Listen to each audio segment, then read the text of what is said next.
Bismillah, Assalamualaikum warahmatullahi wabarakatuh. Alhamdulillah, salatu wassalamu ala rasulillah wa ala alihi wa sahbihi wa man walah. Asyhadu an la ilaha illallah wahdahu la syarikalah wa asyhadu anna muhammadan abduhu wa rasuluhu la nabiyya ba'dah, amma ba'd. Fa inna asdaqal hadithi kitabullah wa khairal hadi hadi Muhammadin sallallahu alaihi wasallam. Syarrul umuri muhdatsatuha wa kullu muhdatsatin bid'ah wa kullu bid'atin dhalalah wa kullu dhalalatin finnar. Ayo ikhwah zinallahu wa yakum ajmain. Alhamdulillah, segala puji hanya milik Allah Subhanahu wa taala yang kembali mempertemukan kita dalam media ini untuk melanjutkan pembahasan kita dari Ad-Durus Al-Yaumiyah.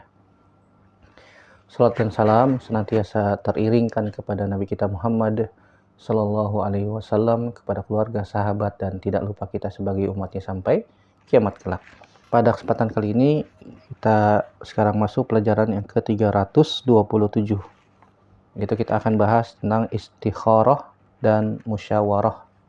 Ketahuilah saudaraku rahimanillah wa iyyakum ajmain, ya istikharah ma'allah, istikharah bersama Allah Subhanahu wa taala, dan musyawarah, ya musyawarah bersama ahlur ra'i wassalah, yaitu bersama orang-orang yang memiliki pendapat dan orang-orang yang soleh, orang-orang yang beriman.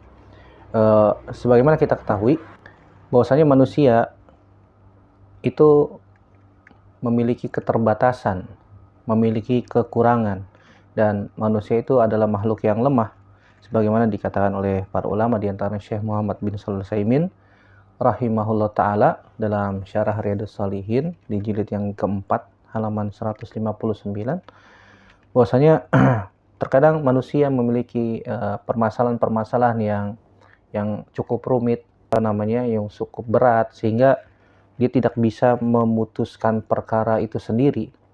Kenapa? Karena dia memiliki keterbatasan, memiliki kelemahan, dan terkadang dia ada keraguan-raguan di dalamnya untuk memutuskan sebuah perkara. Terus apa yang harus dilakukan? Maka yang harus dilakukan ketika itu, ya, dia bisa menempuh dua jalan. Yang pertama, dia istikharah, dia minta petunjuk kepada Allah Subhanahu wa taala atas beberapa pilihan yang harus dia tempuh, ya. Meminta kepada Allah Subhanahu wa taala apa yang harus dia lakukan, ya, apa yang harus dia pilih. Ini jalan pertama, dia harus menempuh istikharah, ya, minta kepada Allah Subhanahu wa taala petunjuk di antara dua pilihan atau beberapa pilihan, mana yang harus dia pilih. Yang kedua, dia bermusyawarah. Ya, jalan yang kedua yang harus dia lakukan dan dia tempuh adalah bermusyawarah. Ya, diskusi dengan orang-orang yang memiliki pendapat, orang-orang yang soleh, orang-orang yang amanah, untuk menentukan mana yang harus dia lakukan, mana yang harus dia pilih, ya, di antara beberapa solusi, di antara beberapa jalan keluar, di antara beberapa pilihan yang harus dia pilih, ya. Ini dua jalan yang bisa ditempuh oleh seorang muslim ketika dia memiliki beberapa permasalahan, dia memiliki beberapa pilihan dalam mencari solusi dari permasalahan yang dia hadapi, ya, yang dia hadapi. Yang pertama adalah istikharah, minta petunjuk pada Allah Subhanahu wa taala. Yang kedua adalah, ya, bermusyawarah. Adapun dalil yang akan kita bacakan itu dua dari Al-Qur'an, satu, dan dari hadis Nabi sallallahu alaihi wasallam itu satu. Yang pertama, dalam surat Ali Imran ayat 159, Allah Subhanahu wa taala berfirman, fa'fu anhum wastaghfir lahum wasyawirhum fil amr fa iza azamta fatawakkal 'alallah. Kata Allah Subhanahu wa taala, fa'fu anhum, ya, memberikan maaf, dan wastaghfir lahum, dan saling memaafkan, minta ampun kepada Allah Subhanahu wa taala, atau saling meminta ampun kepada Allah Subhanahu wa taala, dan saling wasyawirhum fil amr. Ya, ini yang menjadi syahid dalam pembahasan kita, wasyawirhum fil amr, dan bermusyawarahlah dalam sebuah perkara. Fa iza azamta fatawakkal 'alallah. Jika kita sudah bertekad untuk melakukan sesuatu, ya, kita bertawakal kepada Allah Subhanahu wa taala. Kita serahkan urusan tersebut kepada Allah Subhanahu wa taala. Dalam ayat ini Allah Subhanahu wa taala perintahkan kepada hambanya, kepada Nabi Shallallahu alaihi wasallam untuk minta pendapat kepada orang-orang yang memiliki pendapat, minta saran dari orang-orang sekitar, dari sahabat-sahabatnya. Nabi Shallallahu alaihi wasallam meminta sahabat-sahabatnya untuk memberikan saran, bermusyawarah. Ketika ada sesuatu yang tidak bisa diputuskan oleh Nabi Shallallahu alaihi wasallam sendiri, biar bagaimanapun juga Nabi Shallallahu alaihi wasallam adalah manusia, memiliki kekurangan, memiliki keterbatasan. Ketika di perang Badar, ya, Nabi Shallallahu alaihi wasallam bermusyawarah dengan para sahabat untuk mencegat kafilah dagang orang-orang Quraisy yang pulang dari negeri Syam, yang minta pendapat kepada para sahabat. Begitu juga ketika perang Uhud, Nabi Shallallahu alaihi wasallam juga minta pendapat kepada para sahabat, apakah kita bertahan ataukah kita keluar menyerang, dan seterusnya. Nabi Shallallahu alaihi wasallam senantiasa minta pendapat kepada para sahabat beliau Shallallahu alaihi wasallam. Ya, bukan berarti Nabi Shallallahu alaihi wasallam tidak mau memutuskan sendiri sebuah perkara, tidak. Nabi adalah orang yang paling bagus pendapatnya. Nabi Shallallahu alaihi wasallam adalah orang yang diberikan oleh Allah Subhanahu wa taala kecerdasan akal. Dan ini juga perintah dari Allah Subhanahu wa taala. Ini perintah dari Allah Subhanahu wa taala. Allah perintahkan Nabi sallallahu alaihi wasallam untuk bermusyawarah kepada sahabat-sahabatnya. Oleh karena itu harus dipenuhi dua syarat dalam bermusyawarah. Yang pertama, kita bermusyawarah dengan orang-orang yang memiliki akal dan tidak tergesa-gesa. Yang kedua, kita minta pendapat, minta saran kepada orang-orang yang amanah. Harus dua ini, ya. Memiliki akal, bukan orang gila. Yang kedua, dia memiliki amanah. Walaupun dia orang yang cerdas, tapi tidak amanah, maka tidak ada kebaikan di dalamnya.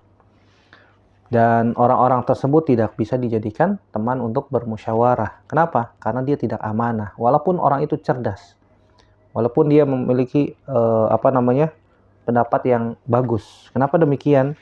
Bisa jadi orang yang cerdas seperti itu, kemudian dia tidak amanah, bisa jadi mengkhianati. Bisa jadi dia mengkhianati. Yang pertama, bisa jadi dia berkhianat.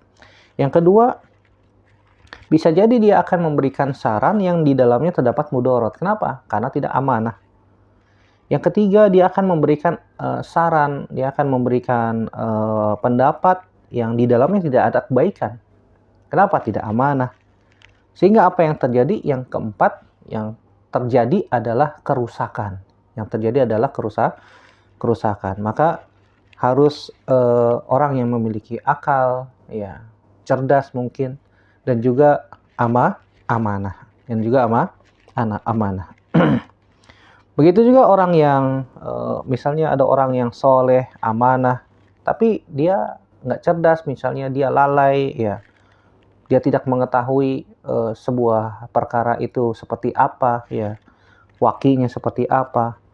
Maka ini juga tidak bisa kita ajak untuk bisa bermusyawarah. Maka harus ada dua syarat tadi, ya. Dia cerdas, kemudian dia juga memiliki agama yang baik berupa amanah dan kesolehan dan ketakwaan kepada Allah Subhanahu wa taala. Ketika kita menghadapi sebuah permasalahan, maka harus kita lakukan yang pertama istikharah. Kita ragu-ragu, istikharah dulu. Istikharah, minta kepada Allah Subhanahu wa taala. Sebagaimana dalam hadis, kita baca hadisnya, hadis Jabir bin Abdullah radhiyallahu taala anhu, dan juga dibawakan oleh Imam Nawawi dalam Riyadhus Shalihin, hadis nomor 718. Kata Jabir bin Abdullah radhiyallahu taala anhu, Kana Rasulullah sallallahu alaihi wasallam yu'allimuna al-istikharata fil umuri kulliha kasurati minal Qur'an. Nabi sallallahu alaihi wasallam mengajarkan kami istikharah dalam sebuah perkara seperti mengajarkan kami Al-Qur'an, satu surat di dalam Al-Quran. Seraya mengatakan, idza hamma ahadukum bil amr, jika kalian hendak melakukan sebuah perkara, falyarka rakaatain min ghairil faridah, hendaknya di antara kalian ruku, maksudnya sholat 2 rakaat, sholat 2 rakaat selain sholat wajib. Iya, summa liyakul, kemudian dia mengatakan setelah sholat selesai dia berdoa, Allahumma inni astakhiruka bi ilmika, ya Allah aku melakukan istikharah dengan ilmumu. Kita sandarkan ilmu itu kepada Allah Subhanahu wa taala. Allah yang Maha tahu, sedangkan kita nggak tahu. Wastaqdiruka bi qudratika, dan aku minta pertolongan dengan segala kemampuan yang engkau miliki. Allah Maha mampu atas segala sesuatu. Allah Maha mampu atas segala sesuatu. Was'aluka min fadlikal azim, dan aku memohon kepadamu dari keutamaan karunia yang engkau miliki yang maha besar. Fa innaka taqdiru wala aqdir, sungguhnya engkau maha mampu sedangkan aku tidak mampu. Wa ta'lamu wala a'lam, engkau maha tahu dan aku tidak tahu. Wa anta 'allamul ghuyub, dan engkau maha tahu tentang perkara-perkara gaib. Allahumma in kunta ta'lamu anna hadzal amr khairun li fi dini wa ma'ashi wa akibati amri, ya Allah, jika engkau mengetahui bahwasanya perkara ini, boleh disebutkan perkaranya, misalnya mau nikah kah, wanita mana yang hendak dia nikahi yang baik untuk dia, untuk agamanya, untuk kehidupan akhiratnya, dan akibat setelahnya seperti apa, itu lebih baik atau tidak. Atau dia mengatakan ajili amri wa ajilihi, ya, yang terbaik buat dia, yang akan datang dan yang nanti seperti apa akibatnya. Faqdurhu li wa yassirhu li, maka takdirkan dia untukku dan mudahkan dia untukku. Summa barik li fihi, kemudian berikan keberkahan kepadaku di dalam hal tersebut. Wa in kunta ta'lam anna hadzal amr syarrun li fi dini wa ma'ashi wa akibati amri, dan jika engkau mengetahui bahwasanya perkara ini adalah buruk untukku, buruk untuk agamaku dan kehidupanku serta akibat yang akan muncul nanti, maka fasrifhu anni, maka palingkan dia dariku. Wasrifni anhu, dan palingkan aku dari dia. Waqdurli al khaira haitsu kana, dan takdirkan aku yang terbaik yang engkau tahu, ya, haitsu kana. Summa raddini bihi, kemudian ridhoi aku tentang masalah tersebut. Kemudian dia boleh menyebutkan hajatnya. Wa yusammi hajatahu, rahul Bukhari, diriwayatkan oleh Imam Bukhari. Nah, oleh karena itu ketika istikharah, minta kepada Allah Subhanahu wa taala, dia bingung di antara dua permasalahan mana yang terbaik, maka dia minta kepada Allah Subhanahu wa taala. Dalam hadis tadi, ya, Nabi SAW mengajarkan kita sholat 2 rakaat selain waktu sholat wajib. Berarti kan di waktu-waktu lain selain sholat wajib. Dan juga kata Syekh Muhammad bin Shalih Al-Utsaimin, selain di waktu terlarang untuk sholat. Misalnya seperti ketika matahari terbit, ketika matahari sedang berada di atas kepala, ketika matahari tenggelam, tidak dilakukan di waktu-waktu itu. Iya, Allahumma, kecuali, ya, kata Syekh Muhammad bin Shalih Al-Utsaimin, fala yajuz an yastakhira waqtan nahi. Tidak boleh kita sholat istikharah di waktu-waktu terlarang. Iya. Adapun ketika waktu itu sempit, misalnya, kata Syekh Muhammad bin Shalih Al-Utsaimin, illa fi amrin yukhsha fawatuhu qabla khuruji waqtin nahi, fala ba'sa an yastakhira walau fi waqtin nahyi. Ya, asalnya nggak boleh dilakukan sholat istikharah di waktu nahi, di waktu larang, yang terlarang, kecuali kalau dikhawatirkan, ya, fawatuhu, ya, perkara yang kita ingin ketahui keputusannya seperti apa, minta kepada Allah, itu hilang, sudah terluput, ya, khawatirnya ini kita butuh buru-buru lah, bahasa kita begitu, maka tidak mengapa dilakukan di waktu terlarang, ya, sesekali. Kalau misalnya perkara itu luas, perkara itu tidak terlalu buru-buru, ya, kita asalnya tidak dilakukan salat istikharah itu di waktu terlarang, tidak dilakukan di waktu terlarang. Kalau misalnya sekali sudah sholat istikharah tapi belum dapat jawabannya, ingat bahwasanya sholat istikharah mendapatkan jawaban dari Allah tidak harus dengan bermimpi, tidak. Bisa jadi itu akan dipermudah oleh Allah Subhanahu wa taala untuk kita. Kok perkara ini mudah sekali gitu ya. Allah Subhanahu wa taala permudah dan memberikan kemudahan orang lain untuk kita bisa melakukannya.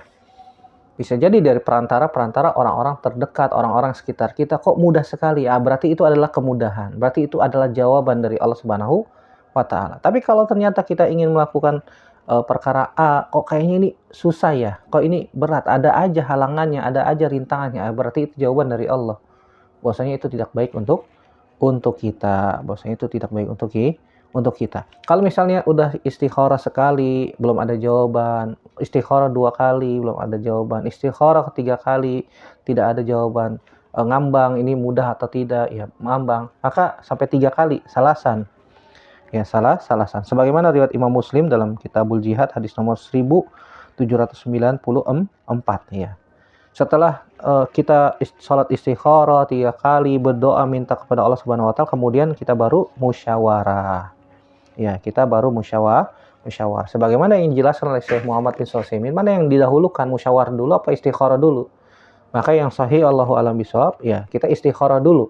Minta sama Allah Subhanahu wa taala ya sampai 3 kali. Kalau tidak ada jawaban, masih ngambang, kita juga nggak tahu yang mana A atau B, dan tidak ada perkara yang kita ketahui mana yang permudah, mana yang persulit, maka yang kedua adalah kita bermusyawarah. Kita bermusyawarah kepada orang yang memiliki 2 syarat tadi. Orang yang cerdas, orang yang memiliki akal dan amanah dan soleh ya terhadap agamanya. Dari sini kita bisa ambil faidah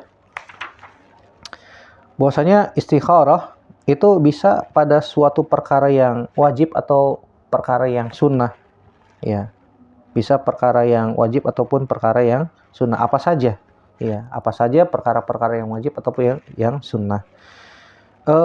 Yang kedua, disunahkan istikharah dalam perkara-perkara yang mungkin kita anggap sepele, boleh.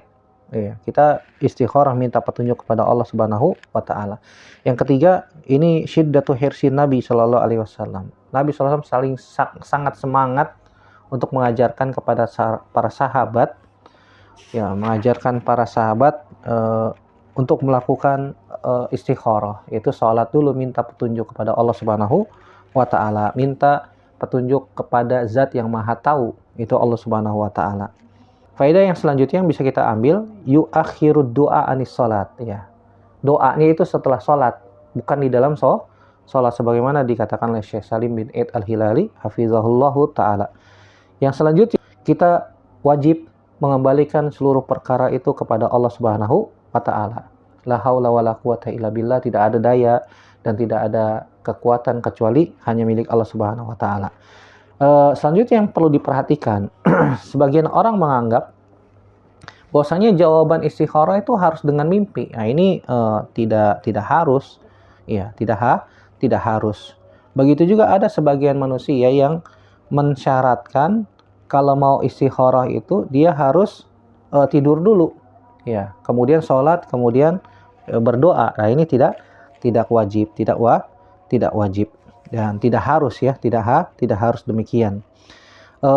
Dan yang selanjutnya yang harus diperhatikan juga bahwasanya Nabi Shallallahu Alaihi Wasallam mengkaitkan antara sholat kemudian berdoa. Sholat terlebih dahulu, kemudian baru berdoa minta petunjuk kepada Allah Subhanahu wa ta'ala. Kita minta petunjuk pada Allah Subhanahu wa ta'ala, dan bisa jadi jawabannya kita akan dilapangkan oleh Allah Subhanahu wa ta'ala dada kita untuk memilih dari beberapa pilihan yang kita ragu-ragu dalam menentukan pilihan tersebut, ya.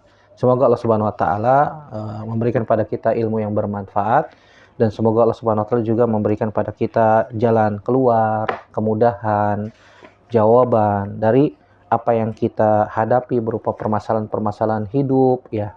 Maka kita kembalikan semuanya kepada Allah Subhanahu wa ta'ala, dan baru kita minta pendapat kepada manusia yang cerdas, yang memiliki akal dan amanah dalam agamanya. Semoga bermanfaat.